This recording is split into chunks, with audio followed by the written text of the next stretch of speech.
Eu vou fechar. Eu vou fechar essa aqui, tá, Mari? Vou fechar da. O pessoal já tá entrando, o Marcel entrou já. Só tem que ver depois.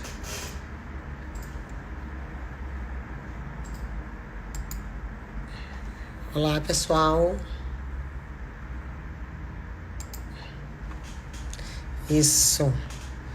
Boa.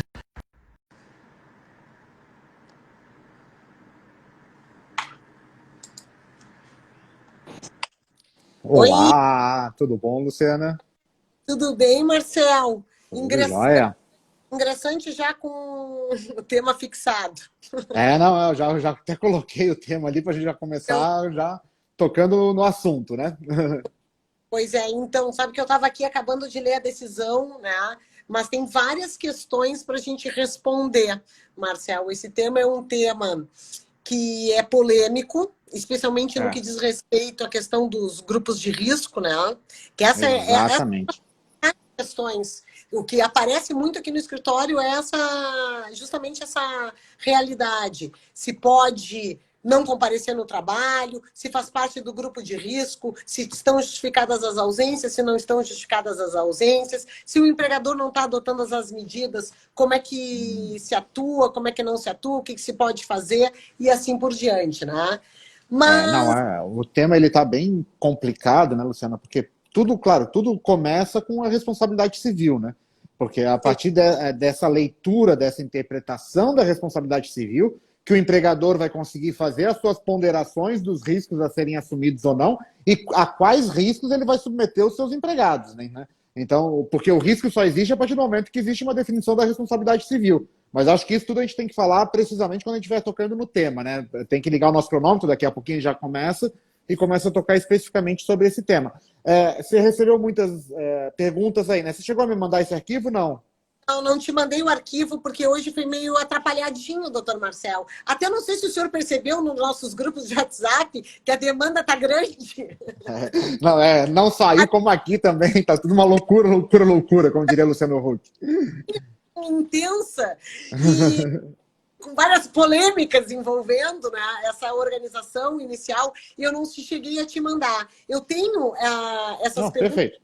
Vai falando de cabeça, porque são os leads que chegaram até o escritório e as respostas que nós, no primeiro momento, entregamos, né? Perfeito. Então eu vou ligar o nosso cronômetro aqui para a gente começar já a nosso cronometrar.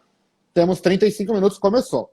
Tá. Então, pessoal, o nosso tema hoje é doença ocupacional e acidente de trabalho neste tempo de pandemia, nesse momento de pandemia, e principalmente as vinculações que a gente pode trazer aos grupos de risco, as pessoas que.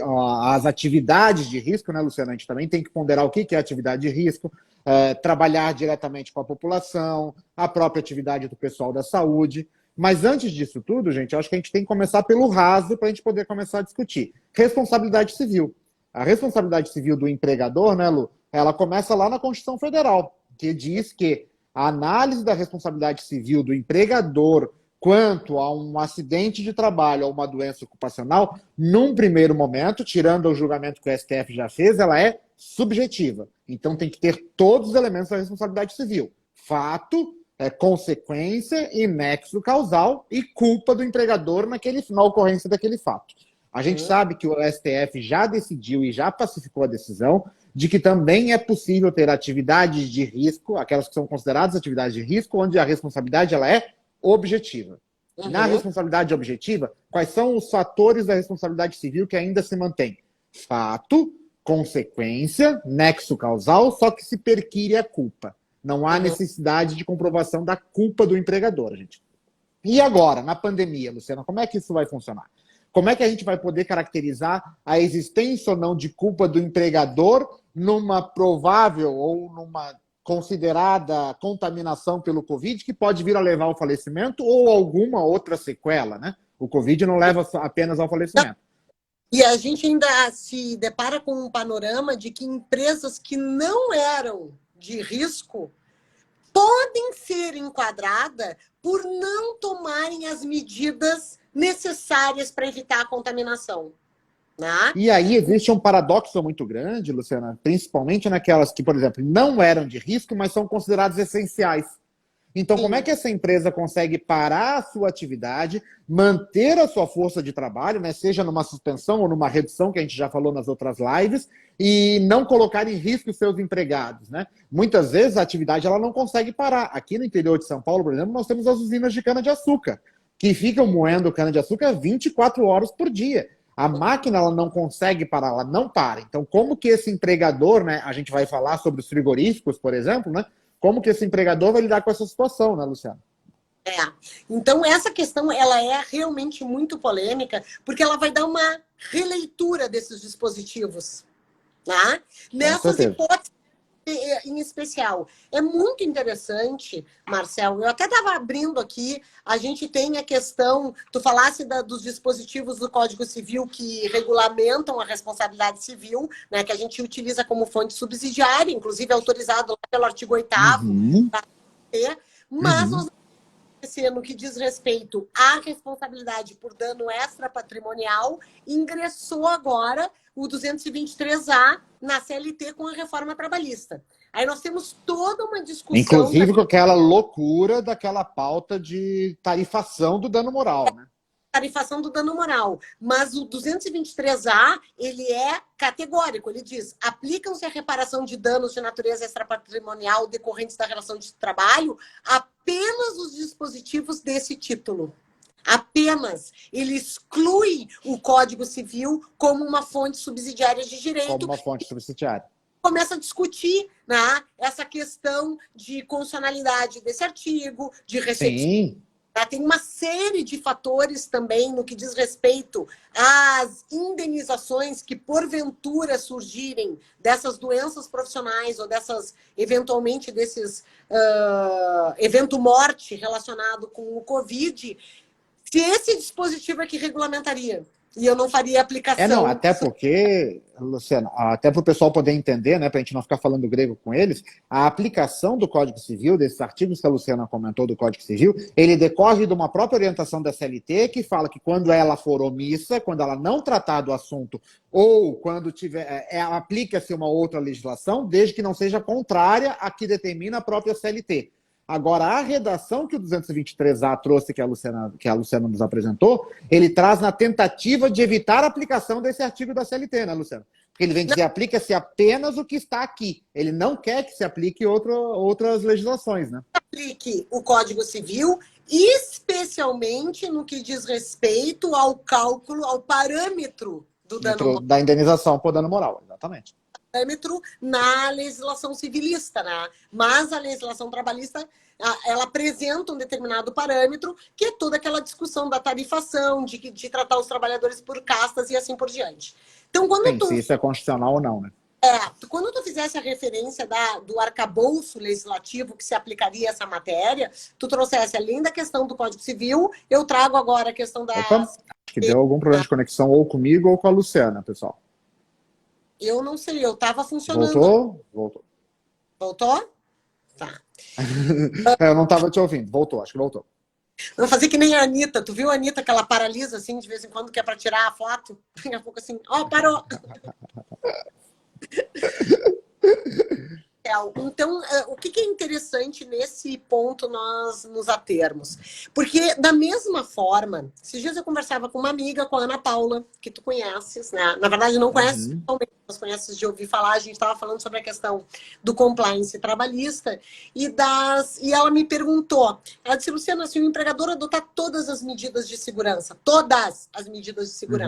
porque tem previsão na CLT de medida de higiene e segurança do trabalho. Se tem previsão. Existe, inclusive, para determinadas empresas, dependendo da atividade econômica que exerce, necessidade de ter CIPA, necessidade de ter um setor de segurança ocupacional. Nós temos... Ainda que toda essa legislação, ela em momento algum foi produzida levando em conta o momento que nós estamos vivendo. Entende? Então, essa questão que a Ana Paula traz de que, se ele cumprir todos os requisitos, quem sabe ainda a interpretação que se faça é que não seja o suficiente para a manutenção da atividade, né, Luciano? Exatamente, mas eu estava dizendo para ela assim, ainda que ele cumpra todos os requisitos, ainda que ele ministre curso, que tenha CIPA, que tenha o SCMOS, PCMSO, isso. todo o sistema, o arcabouço, e ainda assim houvesse a contaminação, a gente fala na possibilidade de reparação. Isso não isenta, a adoção dessas medidas estritamente não isentam o empregador da sua responsabilidade. Ainda que, né, Luciana, eu penso que não há a diferença da responsabilidade subjetiva para a responsabilidade objetiva. E ainda que é uma prova muito complicada de ser feita, a culpa do empregador na contaminação, bem como a constatação de que a contaminação ocorreu no ambiente de trabalho.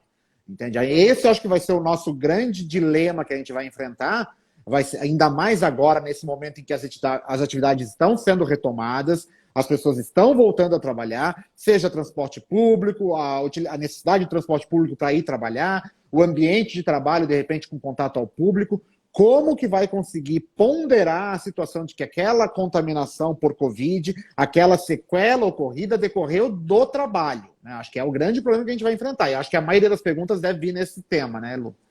Claro, porque o que acontece? As pessoas, tu ainda vai ter que. O empregador, o empresário, vamos supor, né? A gente pegou a questão específica dos frigoríficos. É impressionante a decisão do Marcelo, porque ela aborda vários pontos. Ela fala, inclusive, de secador de cabelo no banheiro. Né? Como é que tem que ser a higiene do secador de cabelo no banheiro, como é que tem que. Os protocolos de higiene que os empregados precisam adotar. Naquele ambiente frigorífico, vai passar por uma análise do engenheiro de segurança do trabalho, tem que passar por uma análise do médico de segurança do trabalho, do fisioterapeuta, da pessoa que trabalha com ergonomia, porque é específico daquela área. Específico. Exatamente. Exatamente. Econômica, tu nem sabes. O empresário vai ter dificuldade, o empregador vai ter dificuldade de dizer assim, tá, mas quais são os... Muito grande. Eu acho que essa dificuldade do empregador de entender o que ele tem que oferecer, ou qual é o ambiente de trabalho que vai ser considerado seguro e salubre. Eu acho que essa é a grande discussão que a gente vai ter daqui para frente, principalmente nesses ambientes fechados, como o frigorífico. Porque, querendo ou não, um frigorífico, um laticínio, ele já é um ambiente naturalmente protegido, né? Porque a atividade dele exige aquela proteção de evitar contaminação do produto e tal. Agora, o que ele vai ter que fazer além disso para garantir a proteção dos empregados? Nós não estamos só falando do produto dele, nós estamos falando dos empregados, entende, Luciana? Então, é um paradigma totalmente diferente, né? E que mexe, que não tem. A gente entra numa discussão muito grande, até é importante dizer, nós estávamos, para o pessoal que está nos assistindo, nós estávamos tratando de uma decisão do juiz Marcelo, aqui do Rio Grande do Sul, né, que determinou medidas muito severas para a seara, para o frigorífico, considerando que mais de 200 empregados foram contaminados, né? Tinham sido contaminados no frigorífico. Já tinha um histórico, né, Luciana? Isso que é muito importante ser dito, né? Então, e essa decisão foi mantida em sede de mandado de segurança, teve recurso pela empresa, a empresa perdeu o mandado de segurança, foi denegada a segurança, né? Eu estou até aqui com a ação civil pública, a ordem concedida para a preservação da vida, para manter... Não, e foi um mandato de segurança julgado pelo Pleno, né? Nós tivemos diversos votos, diversas manifestações, né, de participação de julgamento.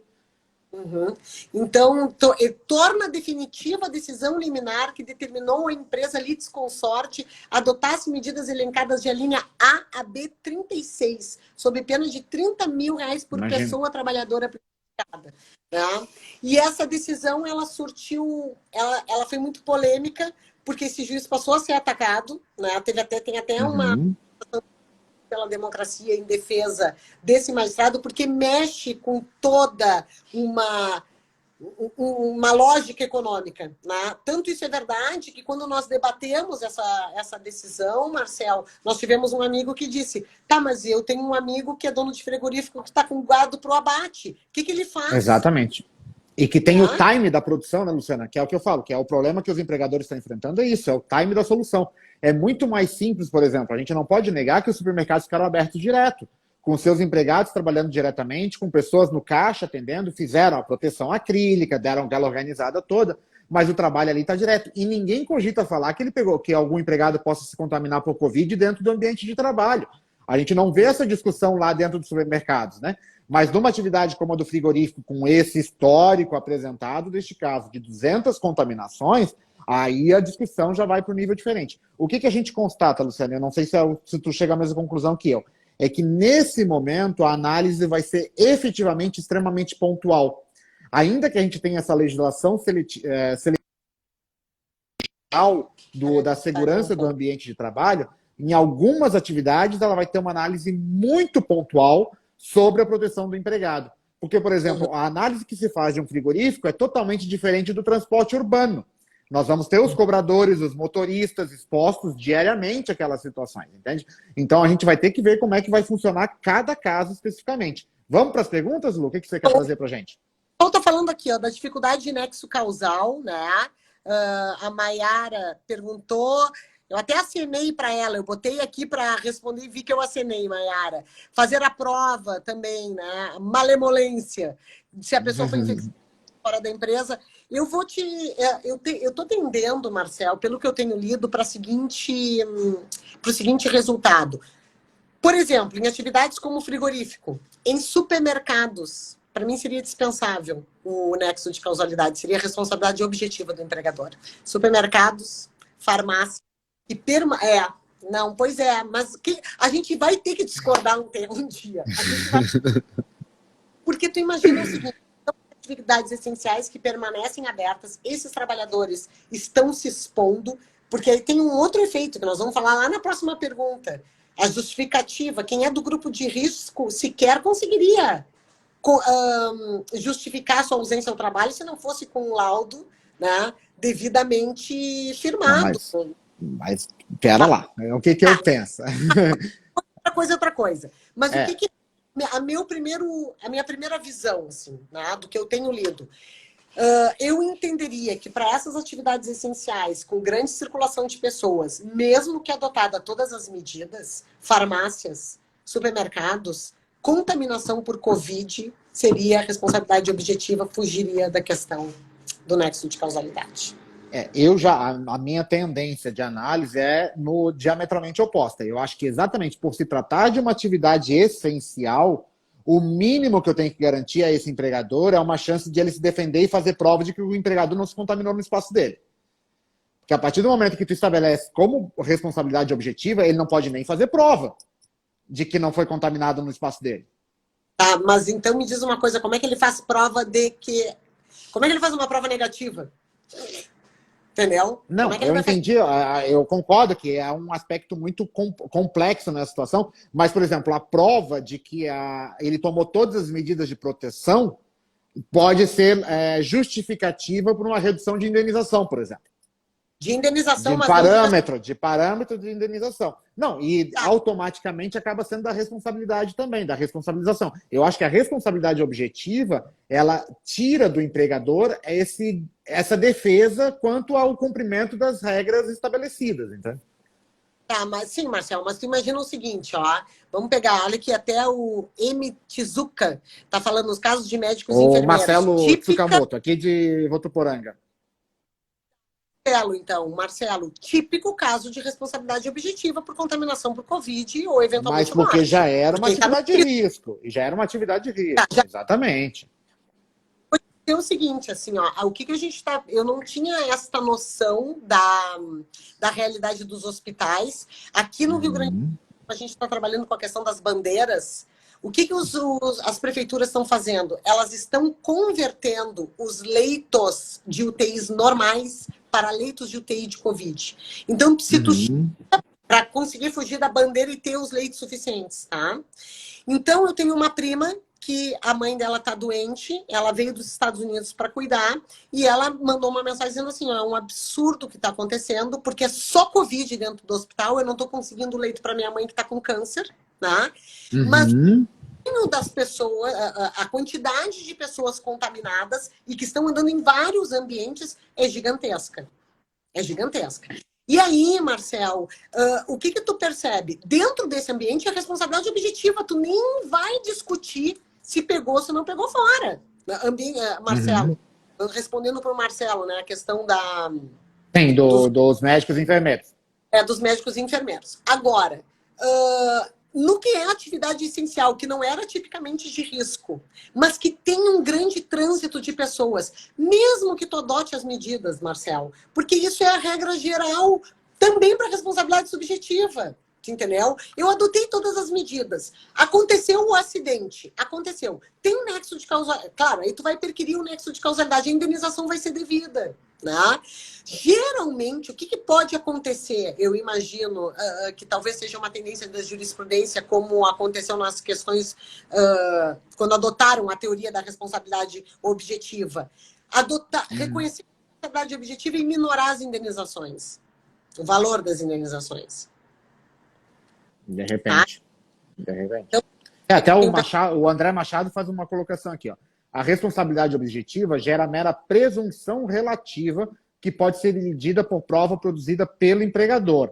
Tudo bem, André, eu acho que até existe essa presunção relativa, mas só que o empregador ele já chega na lide com essa pecha de que ele já é responsável de qualquer forma pelo aquele evento. Não, é que eu na inicial, se eu fizesse a inicial de um funcionário do Zafari, por exemplo, tá? E, vamos dizer para eles, explica para o pessoal de São Paulo o que é o Zafari. Tem algum... O Zafari é o pão de açúcar aqui, é o nosso pão de açúcar. É o supermercado mais caro que só vão os ricos e famosos. Economizar é comprar bem. Então, olha, eu vou mandar minha conta de merchan pro Zafari. Pro Zafari. Que eu ia te dizer? Se essa funcionária viesse, ou um funcionário viesse contaminado pelo Zafari, a minha inicial seria construída na responsabilidade objetiva do empregador. Eu ia já... Cabe ao Zafari alegar a subjetiva, com certeza, sim, sem sombra de dúvida quanto a isso. Tá? A gente ia ver essa questão de como é que se enquadraria, especialmente se a atividade não fosse considerada de risco. O pessoal está dizendo assim, tem uma grande dificuldade para fazer um nexo causal. Mas eu vou te dar um outro exemplo, tá, Marcelo? Esse final de semana eu estive em Pelotas, meus pais são de idade, tu viste, estava lá em festa e função, e nós ficamos acolhidos. Não visitamos amigos, nem nada, né? Do jeito ficamos somente em casa, porque todo mundo está negativado, digamos assim. Tá? Opa. Até todos... com os exames todos ok em relação ao Covid. E uma amiga minha, falando ao telefone, a gente estava comentando, não dá para se visitar, porque ainda que aqui em Pelotas não tenha muito contato, os nossos pais são mais velhos, tal. E ela disse, olha, vou te fazer uma referência. Ela é dentista e a secretária dela disse para ela, olha, eu tenho na minha família 2 pessoas que eu convivi que estão com Covid. E ela testou a funcionária dela. A funcionária dela não estava com Covid, tá? As 2 pessoas na família estavam positivas para a Covid e ela encontrou no outro dia numa loja. Encontrou numa loja. Ou seja, ela como empregadora tentou se precaver de todas as situações, mas não tinha como evitar a vida, né? O dia a dia da vida da... Pessoas estão assintomáticas, mas elas estão com o vírus, testaram positivos, mas como elas estão assintomáticas, elas transitam normalmente pela cidade. Então, eu estou fazendo tudo para não contaminar a minha funcionária e nem os meus pacientes, mas qual é a garantia que eu tenho? Nenhuma, com certeza nenhuma. Eu acho que é essa discussão que vai vir para a Justiça do Trabalho. Como é que vai o empregador, como é que nós vamos calcular, ponderar, trabalhar a responsabilidade do empregador exatamente com a vida continuando? Com o levar da vida, entende? E eu digo mais, claro que daí o trajeto decorre do emprego, sem sombra de dúvida, né? Ele foi trabalhar e pegou o transporte público, então o empregador está o colocando em risco em função da necessidade dele trabalhar. Mas todas essas situações de ir ao mercado, até porque a gente não está vivendo lockdown, as pessoas têm que entender isso, as pessoas continuam vivendo, estão saindo para correr, às vezes a gente não sabe se é no ambiente aglomerado ou não, estão indo ao supermercado, muitas vezes encontros familiares, ainda que muitas vezes tentativas de proteção, mas se eu transmito para alguém que pode não vir a ser assintomático, então a gente não tem como ter esse controle, né, Luciano? E isso vai bater na nossa porta e a gente vai ter que nos prepararmos para lidar com as situações. Ó, Patrícia, eu A concordo com a Patrícia está Patrícia. dizendo, Eu concordo com a mas é assim, Patrícia. tudo bem, no consultório dessa minha amiga de dentista, eu concordo contigo. No consultório dela, não. Mas num ambiente de alta circulação,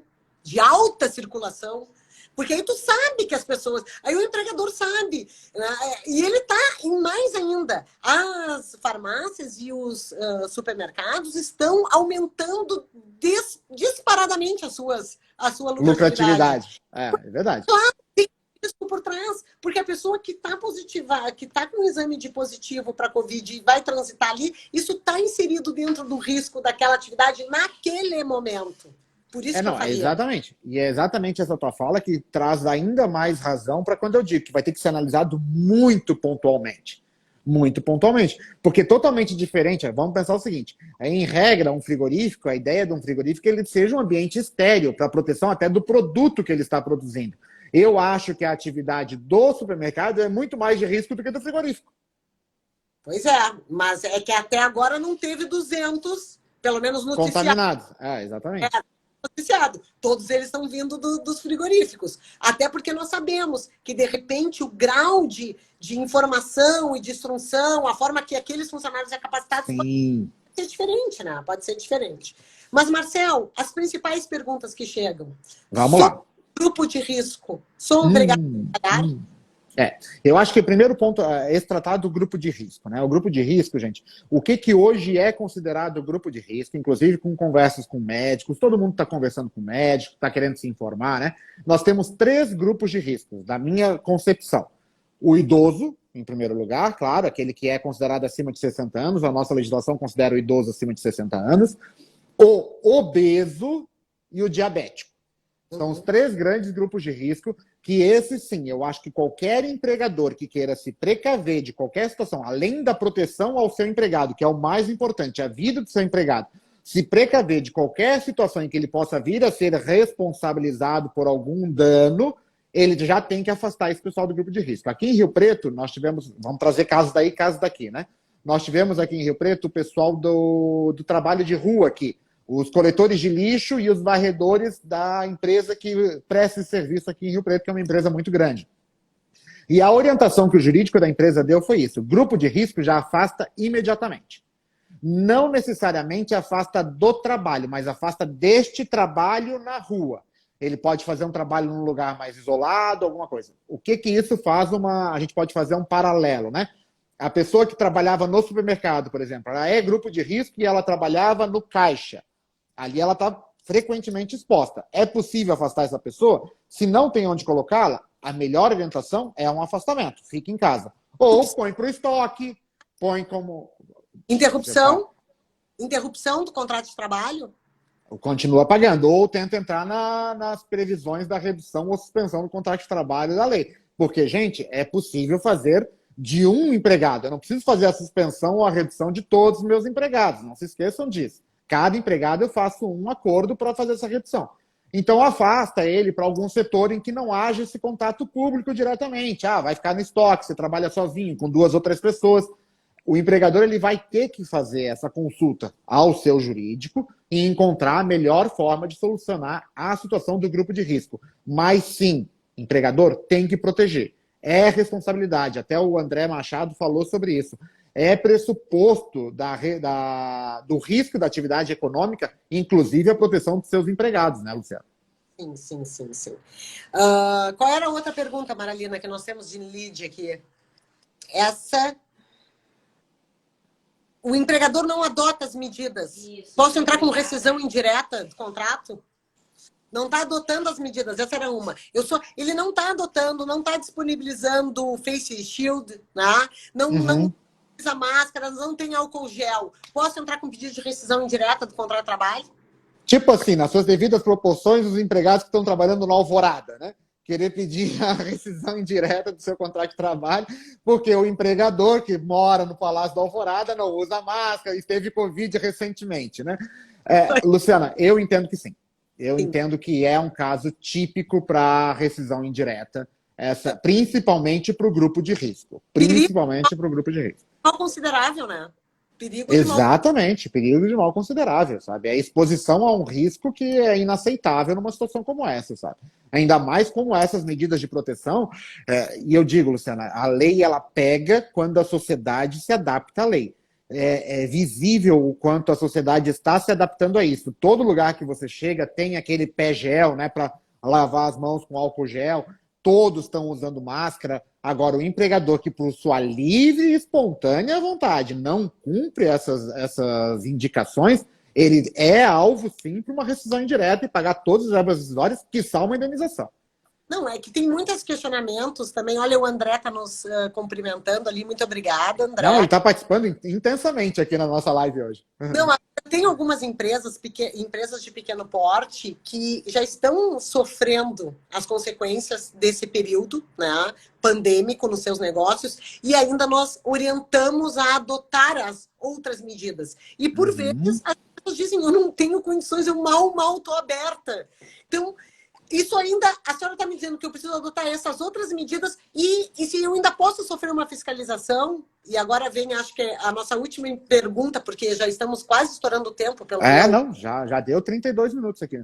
Aquela que é o seguinte, caiu a medida provisória 927. Caiu. E agora os auditores fiscais de trabalho... Estão fiscalizando. Até porque... nós sabemos que tem vários interesses, né, Marcel, por trás. E há um interesse em arrecadação, né? Claro, com certeza. Com certeza. E como é que fica? Eu estou passando, a minha atividade econômica está cambaleante, eu estou tentando manter os negócios, sofro uma autuação para adotar medidas que eu não consigo atender. De repente, porque nem todos são frigoríficos Seara. Eu acho que a pergunta que se faz, né, Luciana, é qual é a medida que vai se adotar a partir deste momento de pandemia, seja pela Justiça do Trabalho, seja pelos fiscais do trabalho, seja pelos próprios sindicatos, empregados e empregadores, do que quer dizer risco da atividade econômica. Qual é a medida que essa expressão risco da atividade econômica vai ter a partir desse momento? Porque eu escrevi até um artigo que saiu no jornal publicado aqui, eu falei que nunca, Luciana, tanto o empregado quanto o empregador se depararam com uma situação em que eles perceberam o quanto eles dependem um do outro. Sim, lembro. Compartilhei, Jorge. Isso, eu escrevi porque eu falei exatamente isso. Nunca o empregador viu o quanto ele precisa do empregado dentro do espaço dele, trabalhando, produzindo, para que ele possa ter alguma margem de lucro, e nunca o empregado percebeu o quanto era importante estar naquele ambiente de trabalho para não ter uma redução de jornada, para não ter uma suspensão de contrato, né? E a medida provisória 927 tinha essa função de dizer, não, vamos instituir o teletrabalho, vamos mostrar que você pode trabalhar de longe, mas você continua trabalhando, que caiu. Então, esse risco da atividade econômica, de conseguir suportar todas essas mudanças, sejam físicas de infraestrutura, né? Seja de manter o seu empregado em casa com a mesma produção. Qual é a medida disso, a partir de agora, dessa pandemia? Eu acho que esse é o questionamento que a gente vai enfrentar. E a Fernanda está aqui com a gente, a Fernanda é doutor membro do Ministério Público do Trabalho. Eu sei que esse questionamento também está dentro do Ministério Público. Até onde vai essa fiscalização? Até onde vai essa medida do que exigir do empregador? E, Luciana, o que eu sempre falei, e eu repito sempre isso, muitas vezes o empregador, lidando no momento pós-pandemia, antes da pandemia, Lu, o empregador fornecia todos os EPIs. Quantas vezes o empregador se deparava com o empregado recebendo o EPI e não utilizando? Mas quantas vezes ele também não fiscalizava? Não, exato, mas a gente tem que entender que o ser humano tem essa possibilidade do descumprimento de regras por um lado e pelo outro, né? Eu vou te dizer uma coisa, aqui no escritório a gente quase não atende, nós estamos com atendimento muito restrito, reuniões pontuais, e recebemos todos de máscara, e quando recebemos já dissemos o seguinte, olha, por favor, tu não te importa de passar no banheiro, lavar as mãos e passar álcool gel? Aí as Exatamente. pessoas, não, já acabei de lavar as mãos, não, mas não tem problema, sabe? De novo.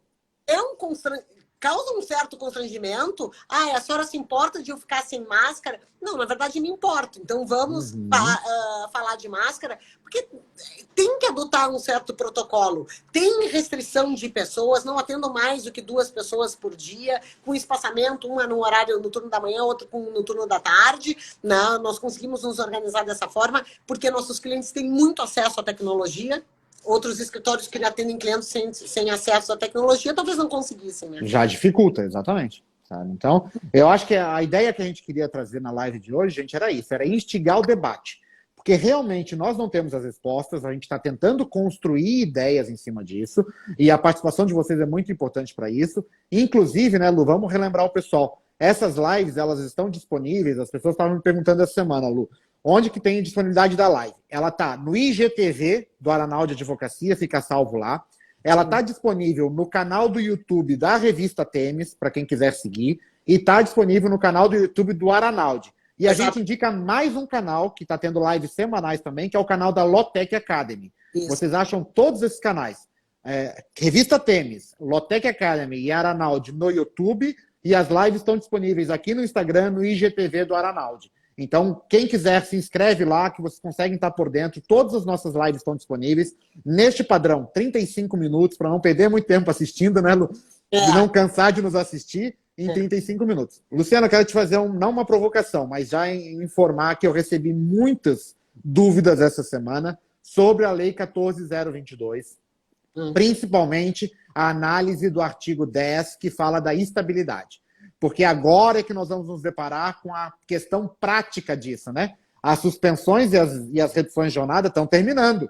Sim. O prazo está terminando. Então vai começar a ter as questões práticas da questão da indenização a ser paga, qual é a indenização. Eu acho que pode ser o tema da nossa semana que vem. Sabe que estou contigo, não abro, tá? Acorda um pouquinho, mas até essa é a graça do negócio, né? Para quem não... Com certeza. Temos que ter pontos de vista diferentes, a magistratura de um lado, a advocacia, a militância trabalhista de outro, né? E a gente agradece muito esse nosso quórum sempre super qualificado, né, Marcelo? É muito legal, com participações muito legais, isso é muito bom. Isso estimula a gente a fazer toda semana. É uma forma de acesso também, Marcelo. Exatamente. Que seguem, e isso aproxima. Eu já tive esse retorno, eu gostaria de te dizer, né? Eu tenho clientes que dizem, é muito bom, a gente se sente ouvido, não só pela senhora, porque a senhora é a nossa advogada, a gente já conhece, mas ouvir um juiz do trabalho falar de forma tão clara, de forma tão acessível, um esclarecimento à população. Então, eu não gosto de puxar muito teu saco. É uma base de se aproximar do jurisdicionado, né? Não, Luciana, eu acho que eu fico muito honrado com essas palavras, porque eu acho que é exatamente isso, né? Tu me conhece desde que eu tinha 18 anos. E querendo ou não, o meu estímulo sempre foi esse. A gente tem que dar um retorno, né, Lu? Eu fiz Universidade Federal, eu passei num concurso público federal, eu tenho que dar um retorno para a sociedade. E eu não posso estar encastelado tomando as minhas decisões, eu tenho que estar junto de todo mundo.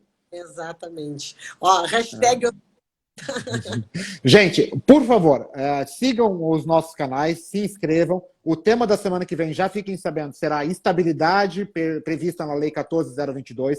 Mandem as perguntas para a Luciana, mandem para mim. Os nossos Instagrams estão abertos para seguir e para o debate. Vamos junto. Quanto mais vocês estão com a gente, mais a gente se sente acolhido e estimula mais ainda a fazer toda semana, que é um desafio. A gente assumiu um desafio de toda semana estar aqui com vocês. Tá bom. Na hora que concordando com o meu cliente. Um beijo, gente. Beijo, Ju. Beijo, Lu. Beijo, gente. Tchau, tchau.